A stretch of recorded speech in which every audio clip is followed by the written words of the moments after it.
I built and sold my own marketing agency to 85 active clients, making over $2 million a year. And I want to show you the exact process that I put inside of my business, as well as many others, to help us grow and scale and generate more revenue. Now, where does the process come into play? Well, it comes across the 7 C's. The 7 C's effectively encapsulate the core processes on the front end of your business. So you're capturing leads, how you're capturing and engaging, how you're connecting with those leads. How are you converting these leads and turning them into ongoing revenue? How are you completing the process after they say yes to getting them onboarded, getting them kicked off, getting them started? How are you collecting income? So, not just the first time, but how are you collecting it time and time again? How are you then cultivating your relationship, getting people that maybe didn't show up, or handling dead deals, or reactivating opportunities, and bringing people back to life by cultivation to bring them back through your entire sales cycle? And then finally, how are you compounding your relationship so any positive experience is turning itself into driving more revenue for yourself, whether it is doing more work with them or using them as a way to get case studies, testimonials, referrals, and new opportunities? Great. So this is a high level overview. It's a part of the 7 C's framework that we put in our own business as well as others. And I want to show you a visual representation of what this can look like and something as simple as make. But in order for you to do that, we first need to make sure we understand where these components I'm showing you today come into play. So we have capture. Capture can effectively be like any general lead gen, right? You've got a form, you've got a booking page, right? Where you sell stuff and people are booking a call with you. And then you've got connect. This connection, this is about getting the person who booked this call to actually show up to said meeting. So you want to get them in the meeting. You want to have an opportunity to pitch and try to make some cash. If they say yes, you want to have a process that automates sending them some documentation, some information as far as next step across what's going to happen. And so you're going to then have a series of individual processes between each of them.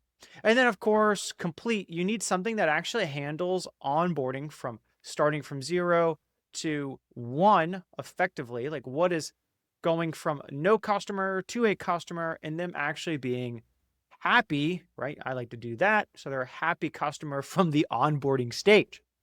And then, of course, you got to collect. We want to make sure we actually get paid, right? And so on.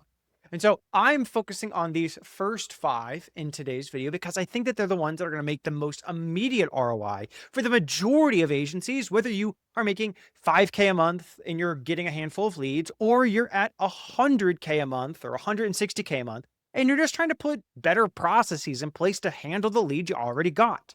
So here we have 5 simple flows. This actually is just like the simplest version of this. Honestly, I recommend having a hybrid between maybe some type of written code that streamlines stuff, or using Make as like a no code builder, or N8N, or I should say, and integrating something like Claude Code or Hermes to do backend actions a little bit faster, more efficiently, and so on.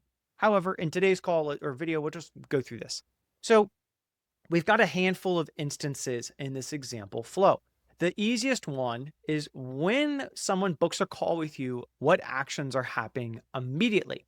And so in the first example I want to show you is the following. So when someone books a call, right, we've got someone who effectively comes in, they book a call. You want to have a series of actions that are automatically done. The easiest thing is if you've got a platform you're using for your fundamental CRM, you need to make sure that data from whatever booking platform you're using, unless you're using something like HubSpot that has native booking, you need to make sure that it finds the person. And if they don't exist, we create them and we assign tags and pushing through all of their data. From there, you want to go through and send some type of automated messaging to this person. Now you can go through and do what I personally recommend, hyper curating your messaging to the person, doing some research, automating your message and follow up, but giving it some type of templated structure. As you see in this example, it is just going to be a straight example of, hey, how's it going? Hey, first name, saw you booked a call, looking forward to connect, and just wanted to get in front of you personally before then too. If you have a sec before we talk, I'd love to know answer 1, answer 2, answer 3. By the way, if you have any questions, send me a message here or shoot me a text at this phone number. So this simple flow automatically within under a minute is going to send that person an email post booking. I think this is one of the most important pieces because you typically will see agencies don't send anything at all. Or if they do send something, it's just whatever Calendly or HubSpot or TidyCal just automatically sends itself. It looks marketing, it looks unpersonal, it doesn't look like a person sent them the email. So I recommend curating some type of messaging that streamlines that and looks clean. From there, I always like to do internal communication. So Slack, HubSpot, email, phone, whatever you do. I use something like Limless to automatically come in and send outreach. So the high level flow of this is it then takes the lead data, finds the URL, sees if you already have a connection with them. If you aren't already connected, it then views their profile, sends them an invitation. So that way you're able to establish a connection flow there. And if you wanted, you could automatically set it up to send out a message being like, hey, John, how's it going? Just saw that you booked a call. Just wanted to get in front of you here just so that you know, like if you need to chat or need to change your meeting or we need to connect, you can do anything like that. Bridges the gap, allows you to be human and real at the very beginning stage of this whole thing. And so this whole flow here is just the basics of pre-booking. I also recommend adding in SMS if you have something like Twilio or your provider allows you to send SMS messages. That way you're doing 3 separate touch points rather than just one. So that's the pre-call activity here. Next is, let's say you have your sales call. Everything goes well. I highly recommend you having a series of actions that can automatically be done depending on the status or the outcome of the call. So here it is, as every single time a call comes through, we're then pulling the updated transcripts, getting the transcript itself. We're then analyzing the output of that call. Is it something that should be ongoing, nurtured? Should it be closed and just not followed up with? Should, like, if they're just like completely not a fit, bad lead, should they get a pre-call follow or post-call follow-up message where it's just like, hey, how's it going? It was great speaking. It's clear that we need to realign and connect at a later date.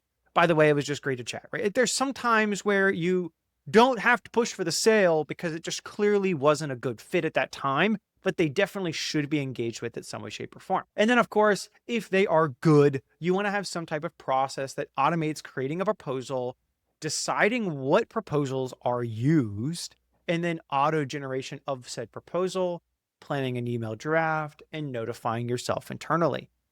I like this format because majority of you have a standard business flow. You have a standard offer. You have a standard thing that you're selling. Why make it so you have to overcomplicate your sales process? Provide a standardized template that you can just create every single time and cover 90% of the instances you have in your business. So that way you can immediately generate the proposal, or instead of going this way, you generate it before you even get in the call. And so that way, if they say yes, you're going to shoot it over to them and then they're able to go, yes, this looks good. They can sign it in the call, or you can have them sign it within a time frame right after and consistently drive the business forward. Some of you will likely use something that actually does the payments. However, in this example, you'll see that this is just a proposal generation. So they have to review the proposal, sign the proposal, get the email from said person. And then once they've signed this, then we kick off another flow to actually send the invoice.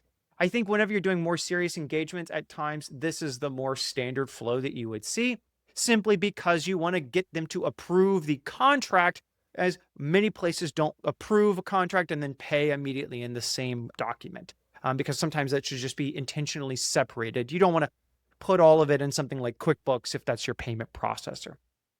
So we're going to leave this. From there, once they've signed, we want to go through and do a handful of actions. So here it is. We have proposal acceptance. Proposal acceptance, moneymaker. This is where the fun starts to happen. So for many of you, you have like a central offering or a couple of key offers. You don't need to make this overly complicated. So as soon as an offer gets signed, You then want to get the customer out of your platform, whether it's Wave or QuickBooks or whatever other platform, doesn't really matter. You're going to then either A, create or update said customer. And then based on the proposal you had sent, you should then be able to auto-generate said invoice. And then you should be able to automatically send an invoice and log those actions accordingly. This should be able to be unique to each offer of yours, where you're able to automatically send pricing. This way, you're able to kick off the collection sequence. And so just in the few minutes that we've had here, we've had shown a process for capturing, connecting, converting, and collection. So once they've gotten all of this throughout this ecosystem, and we go through the correct flow, you'll see that this is sending that invoice. So this is effectively kicking off the collection sequence. Let's see, we're going to leave. What we then want is once the first payment has been made, so once they've paid for the invoice, we want to have a process for initially onboarding this person through whatever messaging platform you have, and then whatever task management or customer onboarding ecosystem you're using, whether it's like Notion or ClickUp or Pipedrive or really whatever, right? Monday, etc. Or if you go and build your own system, awesome as well. Highly recommend it. You'll have way more customization. So in this example, once they paid, we're watching that invoice. We're validating if that is their first invoice with us, so we don't double create Slack channels. But in this example, you'll see that we can create a Slack channel. We then join the channel, invite users, whether it's our internal team or the client. We then send a welcome message and then have an agent. We have a bot message that automatically sends out automated messaging like, hey, I need you to go. I'm so excited. We've kicked things off. If you can go through and fill out this information so that my team and I can kick everything off for you. We're so excited to help you out, blah, blah, blah, blah, blah, right? From there, you should have something that then auto creates tasks for your team within the business. And so in this example, we have a platform called Freedcamp that is connecting to this flow. So once it's seen that first payment is made, it then starts the project and tasks inside of Freedcamp. So that's where this is. And so it runs from one to the next. And again, you're keeping everything hyper optimized around each of your unique offerings, as each offering has a unique set of tasks and a project that's unique to it. So whether you're running a paid ads campaign, or you're running an audit, or you're analyzing sales processes, or you're creating new video ads, or you're capturing content, or you're just doing conversion rate optimization, all of which should be done and optimized and having a series of consistent tasks that should probably be done from every client. So you want to go through and have a way to auto-generate that project, go through and create top-level tasks, and then create and assign sub-level tasks. That way, literally within 5 minutes of someone paying, they've gotten initial warm-up messaging from your team, from whatever central messaging platform you're using. You're automating maybe your initial emails or your initial SMS messages. You have planned and set up your kickoff call. You've also kicked off your onboarding sequences, so that way they have the platform that you're going to be doing your project tracking or your system tracking through, and they know exactly what's going to happen in terms of next steps, and they feel like everything is happening magically in just the matter of days or the first couple of hours. This whole instance here of this full front end piece, this allows you to establish a lot of trust and credibility with a potential or new client because they see that you really have your shit together. And if you want to do this, I implore you to take some time to look at your current business, your current process, what you are doing in this flow and what you're just not, and take a weekend and begin putting these things in place. I don't expect it to be perfect, but I can guarantee you by having something, you will do substantially better than where you are today. Try to get things outside of your head and outside of a manual process and start streamlining the work that should be done pretty systematically. And then the things that you can automate here through this whole sequence, just create a task for yourself. So that way you know to do it yourself. Okay. So that way, because there's going to be things that a human should do, and you want to set those up so that way everything else is done. And then the manual work can be done. And then you're basically smooth sailing. Let me know if you have any questions. If you want to show you more depth on how to make something like this yourself, let me know. Other than that, I hope you guys have a great rest of your day. I just wanted to show you what's possible and what type of framework I recommend you putting together if you don't have something like this, whether your business is just getting started or you're trying to scale up even more.